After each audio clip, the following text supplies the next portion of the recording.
एक छोटे से गांव नूरपुरवंत में एक नेक और परहेजगार लड़की फातिमा रहती थी। वो एक हाफिजा कुरानर्स थी जिसकी तिलावत सुनकर लोगों के दिलों को सुकून मिलता था। फातिमा का ताल्लुक एक सीधी सादी मगर इज्जतदार फैमिली से था। उसके अब्बा हाजी इस्माइल हमेशा दुआ करते थे कि अल्लाह उसकी शादी किसी नेक और दीनदार इंसान से कराए।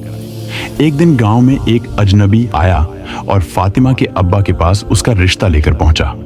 उन लोगों ने बताया कि उनका बेटा सुलेमान डॉस बहुत नेक दिल और शरीफ इंसान है जो शहर में कारोबार करता है। हाजी इस्माइल ने पूछा, क्या तुम्हारा बेटा सच में दीनदार है?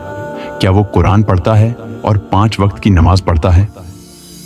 काफिले के सरदार ने फौरन कहा, जी हाँ, वो बहुत अच्छा इंसान है, अल्लाह से डरता है और हमेशा नेक काम करता है। ये सुनकर फातिमा के अब्बा अम्मी को तसल्ली हो गई और उन्होंने शादी के लिए हाँ कर दी। फातिमा ने भी अपने माँ बाप के फैसले को अल्लाह की मर्जी मानकर कबूल कर लिया। निकाह बड़ी सादगी से हुआ। दुल्हन घूंघट में थी और दूल्हे को भी किसी ने ठीक से नहीं देखा था। शादी के बाद फातिमा को काफिले के साथ रुखसत कर दिया गया। रास्ते में उसे अजीब सा महसूस हो रहा था। काफिले के लोग आपस में खुसर पुसर कर रहे थे, लेकिन उसने ज्यादा ध्यान नहीं दिया। जब वो जंगल के किनारे पहुंची तो उसे एक पुराने खंडहर जैसे किलेयन में छोड़ दिया गया। फातिमा घबरा गई और बोली, ये कहां ले आए हो मुझे? मेरे शौहर कहां हैं? काफिले के सरदार ने एक खौफनाक हंसी के साथ कहा, तुम्हारा शौहर बस आता ही होगा, लेकिन जो तुम सोच रही हो वैसा कुछ भी नहीं है।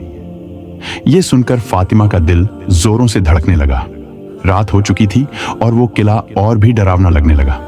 अचानक दरवाजे पर जोर जोर से धमाके होने लगे। फातिमा घबरा गई। दरवाजा धीरे धीरे खुला और एक लंबा काले लबादे में ढका हुआ आदमी अंदर आया। फातिमा ने हिम्मत करके पूछा, क्या आप मेरे शौहर हैं? वो आदमी जोर से हंसा और जैसे ही उसने अपना नकाब हटाया, फातिमा की चीख निकल गई। वो कोई इंसान नहीं बल्कि एक बड़ा और खौफनाक सांप नागराज मर था। उसकी चमकदार पीली आंखें सीधे फातिमा को घूर रही थी। हाँ, मैं तुम्हारा शौहर हूं, फातिमा।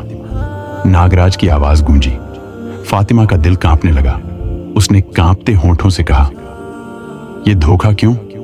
मुझे यहां क्यों लाए? नागराज ने कहा, मैं एक बद्दुआ का शिकार हूं।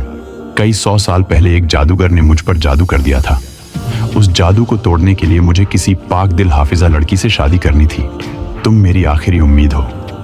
फातिमा ने दिल में अल्लाह का नाम लिया और ऊंची आवाज में आयतुल कुर्सी सौस की तिलावत शुरू कर दी। जैसे ही उसने पहली आयत पढ़ी, किला हिलने लगा। नागराज चीख उठा, बस करो, तुम्हें अंदाजा नहीं कि तुम क्या कर रही हो। लेकिन फातिमा नहीं रुकी। वो पढ़ती रही और नागराज की शक्ल बदलने लगी। उसका काला शरीर तड़पने लगा और वो दर्द से चीखने लगा। अचानक एक जोरदार धमाका हुआ और नागराज जमीन पर गिर गया। किले की दीवारों पर दरारें पड़ने लगी और एक तेज रोशनी चारों तरफ फैल गई। जैसे ही फातिमा ने सूरह नास मर्ज पूरी की, नागराज राख मार्च में बदल गया और हमेशा के लिए खत्म हो गया। सब कुछ खत्म होने के बाद फातिमा ने अपने आंसू पोंछे और किले से बाहर निकल आई। बाहर सुबह की नौ रोशनी फैल चुकी थी और एक काफिला वहां से गुजर रहा था। काफिले के लोग फातिमा को देखकर चौंक गए और बोले, तुम यहां कैसे पहुंची? फातिमा ने उन्हें पूरी कहानी सुनाई। गांव लौटकर उसने अपने अब्बा अम्मी को सब कुछ बताया। गांव के लोग ये सुनकर हैरान रह गए कि कैसे एक नेक और ईमानदार हाफिजा लड़की ने अपने मजबूत ईमान से शैतानी ताकत को हरा दिया। ये घटना पूरे इलाके में फैल गई और लोग फातिमा को बहादुरी और ईमानदारी की मिसालन मानने लगे। उसके माँ बाप को उस पर आक्रान हुआ। फातिमा ने बाकी की जिंदगी दीन की तालीम देने में लगा दी और लोगों को ये सीख दी कि ईमान की रोशनी से हर अंधेरा मिट सकता है। कुरान की तिलावत ही सबसे बड़ा हथियार है जो हर बुराई को खत्म कर सकता है।